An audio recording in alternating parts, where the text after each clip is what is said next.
Oke, selamat malam lagi pada adik-adik mahasiswa di semester 3. Jadi, di malam hari ini saya akan menjelaskan kepada kalian, lanjutan dari materi di mata kuliah akuntansi keuangan 1, di mana di minggu lalu kita sudah belajar tentang bagaimana kita membuat jurnal penyesuaian. Di minggu kali ini kita akan belajar tentang bagaimana kita membuat yang namanya laporan rekonsiliasi bank. Nah, mungkin ini sudah pernah saya ajarkan kepada kalian sebelumnya, mungkin Elita sudah pernah mendengar di kampus. Tapi mungkin, Mega belum pernah mendengarnya karena mungkin pada saat itu tidak ikut perkuliahan, tapi di malam hari ini saya akan coba jelaskan tentang laporan rekonsiliasi bank.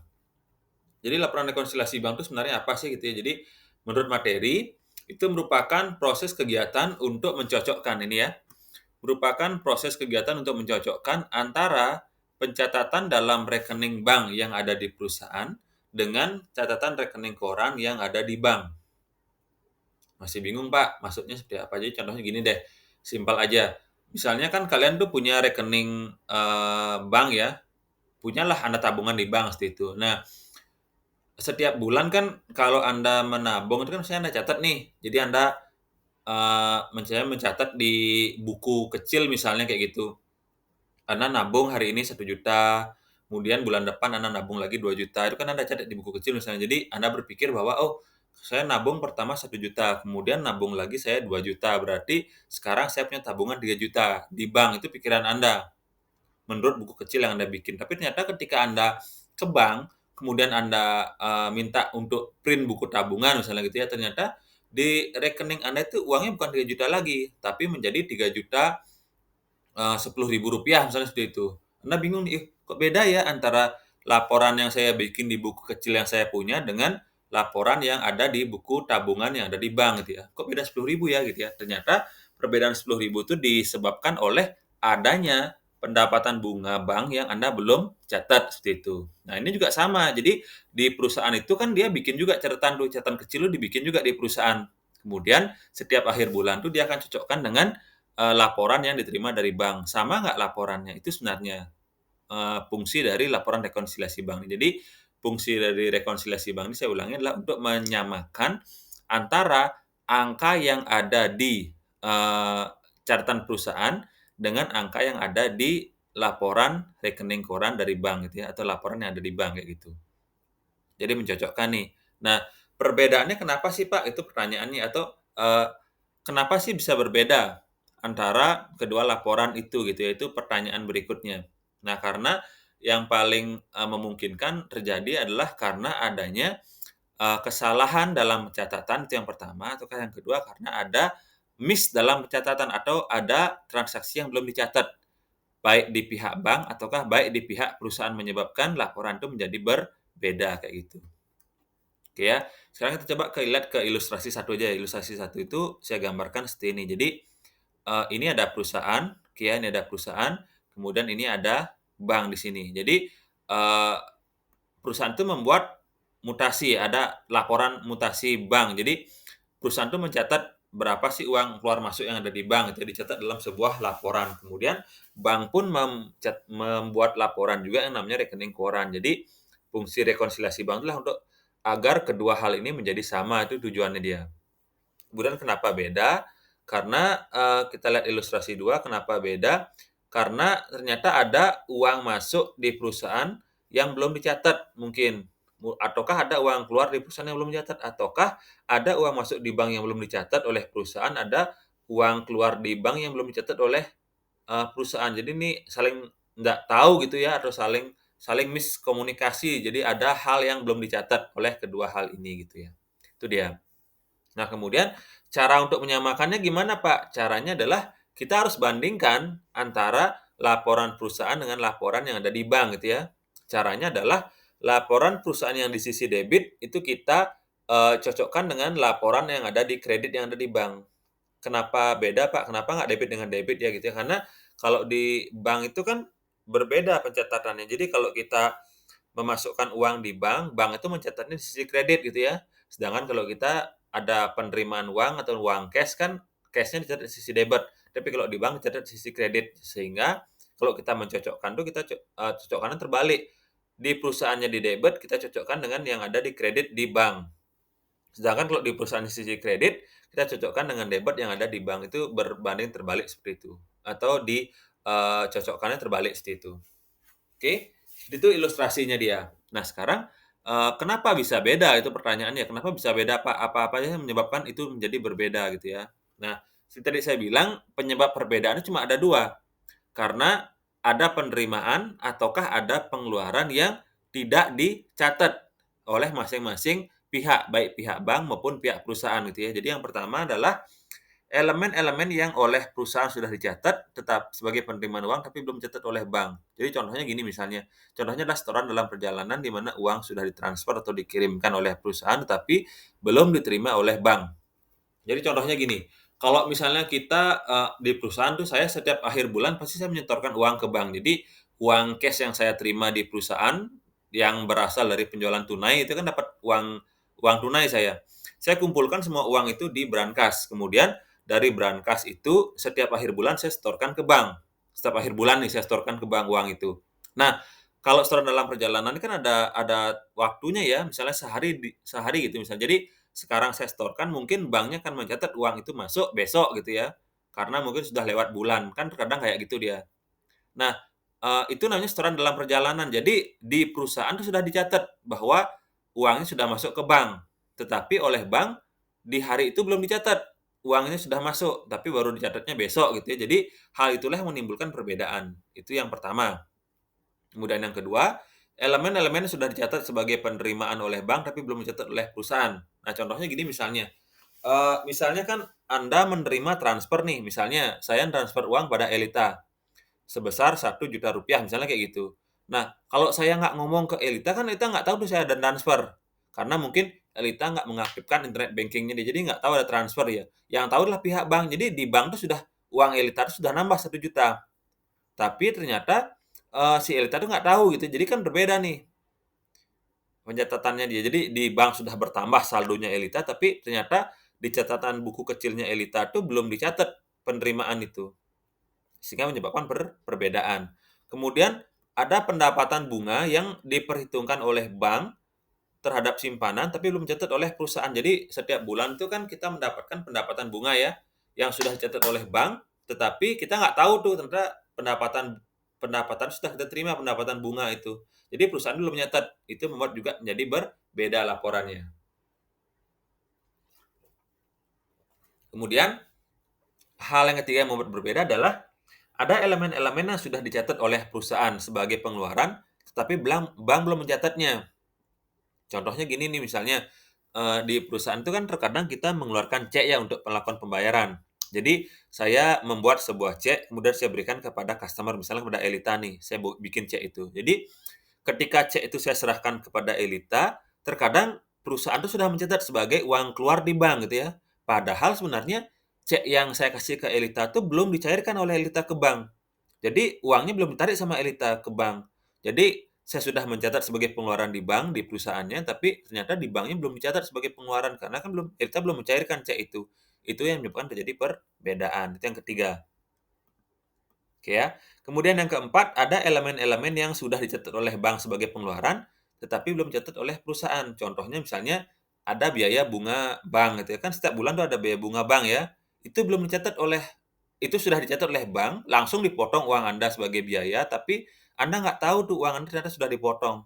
Karena kan Anda belum terima informasi dari banknya, karena bank itu langsung motong aja tanpa menginformasikan pada Anda terlebih dahulu. Oke, itu menyebabkan terjadinya perbedaan. Jadi ada 4 hal nih.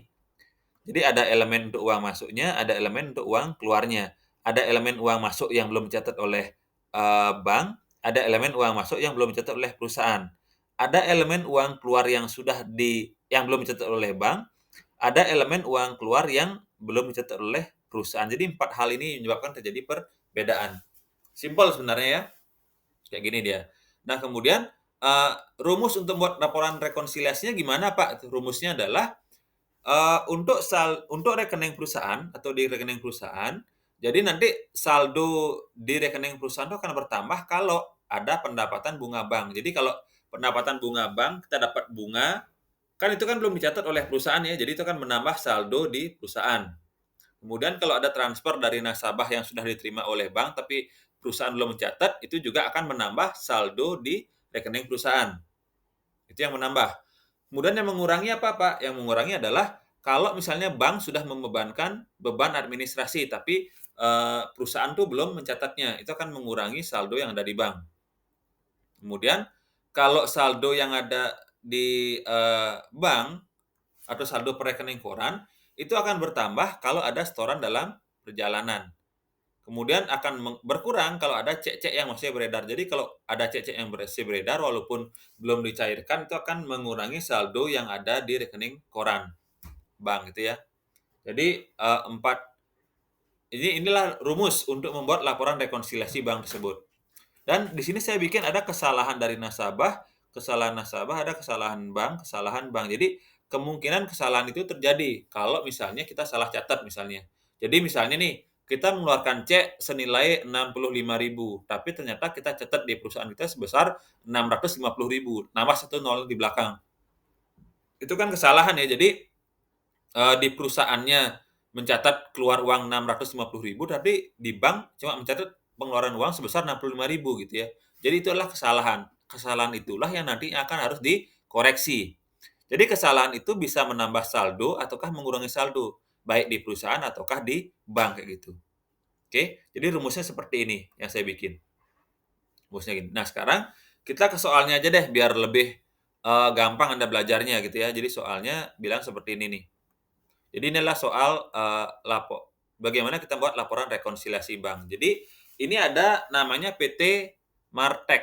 PT Martek ini dia di perusahaan itu membuat catatan, berapa sih uangnya di bank dia. Ternyata pertanggal 31 Juli 2006 dia menunjukkan saldo bahwa saya punya uang di bank itu sebesar Rp185.500, si PT Martek ini akuntannya. Tapi ternyata ketika dicek di rekening koran bank, pada tanggal yang sama, tanggal 31 Juli 2006, saldo yang ada di bank itu 207.000.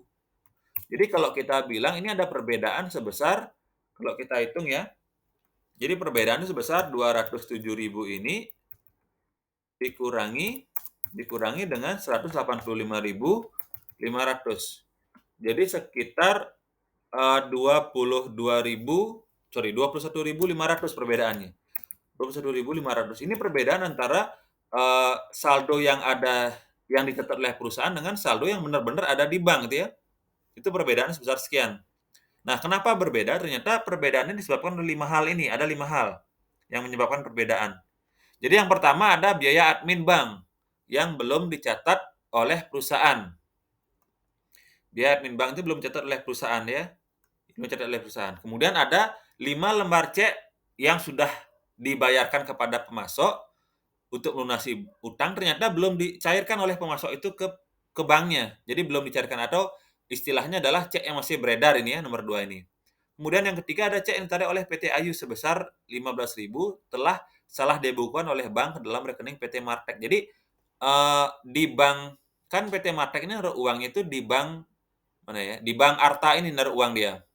Tapi ternyata di Bank Arta itu kan nasabahnya banyak. Ternyata ada satu nasabah namanya PT Ayu, ternyata sebenarnya C itu punya PT Ayu sebesar 15.000, tapi dikurangi oleh bank itu di PT Martek, salah salah mengurangi itu, salah perusahaan dia itu, bank itu. Jadi kesalahan itu ada di bank. Jadi bank itu salah untuk mengurangi rekening perusahaan. Harusnya dikurangi di rekeningnya PT Ayu, tapi dikurangi di rekeningnya PT Martek. Kemudian yang keempat ada kiriman uang dari langganan melalui transfer yang belum dicatat oleh perusahaan. Jadi ada transfer yang masuk ke bank, tapi transfer itu belum dicatat oleh perusahaan. Karena kan perusahaan belum tahu nih, karena belum ada informasi dari bank kayak gitu. Kemudian yang kelima ada cek nomor SR5220 salah dicatat, di mana seharusnya cek itu dicatat sebesar 70.550, tapi dicatat oleh dalam pembukaan PT Martek sebesar 65.150 rupiah. Jadi sebenarnya ada nih sebuah cek nih. Cek itu nilainya 70.550, tapi itu kan dikeluarkan. Jadi ada pengeluaran cek sebesar 70.550, tapi ternyata PT Martek itu salah mencatatnya. Bukan sekian dicatat, tapi dicatat sebesar 65.150 rupiah. Jadi kurang catat istilahnya untuk pengeluarannya PT Martek ini. Nah, sekarang pertanyaannya bagaimana kita mencatat kelima transaksi ini untuk membuat laporan rekonsiliasi bank gitu ya. Jadi saya sudah buatkan jawabannya, jadi jawabannya seperti ini. Jadi yang pertama, kita bikin dulu 2 kolom seperti ini. Jadi ada kolom saldo menurut perusahaan, ada kolom saldo menurut bank. Ada 2 kolom di sini. Kita bikin sama-sama saldo awalnya. Jadi saldo awal menurut perusahaan, saldo awal menurut bank. Kita lihat di sini tadi soalnya. Menurut perusahaan, ini ya, di mana saldo rekening bank harta di buku besar PT Martek itu sebesar 185.500. Jadi menurut saldo perusahaan itu sebesar sekian. Jadi kita bikin di sini menurut perusahaan sebesar 185.500 ini. Kemudian menurut banknya berapa? Menurut banknya adalah di sini saldo menurut rekening koran bank sebesar 207.000. Di sini dia sebesar 207.000. Oke. Kemudian kita lihat ke soalnya dulu deh yang pertama. Kita lihat ke soalnya. Soalnya di sini ada biaya admin yang sudah dikurangi oleh bank tapi belum dicatat oleh perusahaan sebesar 2.800. Oke. Jadi biaya admin ini belum dicatat oleh perusahaan. Jadi dia akan mengurangi saldo di perusahaan. Di sini dia, ini dia. Dikurangi biaya admin sebesar 2.800. Oke, karena belum dicatat oleh perusahaan. Kemudian yang kedua, ada 5 lembar cek sejumlah 40.750 yang telah dibayarkan kepada para pemasok atau supplier untuk melunasi utang ternyata belum diuangkan oleh pemasok tersebut. Jadi ada cek masih beredar. Jadi kalau cek yang masih beredar, kita lihat ke rumusnya tadi, cek masih beredar akan mengurangi saldo per rekening koran. Jadi akan mengurangi saldonya ini dia. Saldo banknya berkurang sebesar 40.750. Kita lihat ke rumusnya aja. Kalau tadi kan biaya admin itu rumusnya di sini.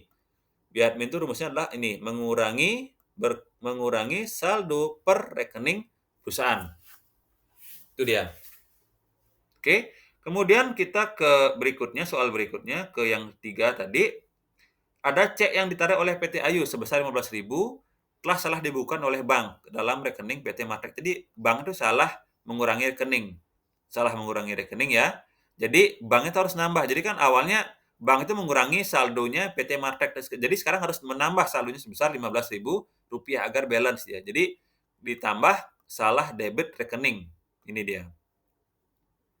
Oke, kita lihat kemudian yang keempat, kiriman uang dari langganan melalui transfer bank sebesar 3.950 untuk pelunasan utang belum dicatat dalam pembukuan perusahaan. Jadi PT Martek ini dalam rekening perusahaan itu belum dicatat ada uang masuk sebesar 3.950, sedangkan banknya udah nyatat gitu ya, itu bikin perbedaan. Jadi di sini kita lihat rumusnya, kalau ada transferan yang belum dicatat oleh perusahaan, ini ya, transfer dari nasabah yang sudah diterima oleh bank tapi belum dicatat oleh perusahaan itu akan menambah saldo per rekening perusahaan. Jadi nambah ke saldo ini dia. Ini nambah dia. Transfer belum dicatat sebesar 3.950. Sama ya. Kemudian ada cek yang sebesar 70.550 tapi salah dicatat oleh PT Martek sebesar 65.150. Jadi di banknya keluar sekian, tapi di perusahaannya keluar sekian aja gitu ya. Jadi perusahaan itu harus menambah uang yang keluar gitu ya.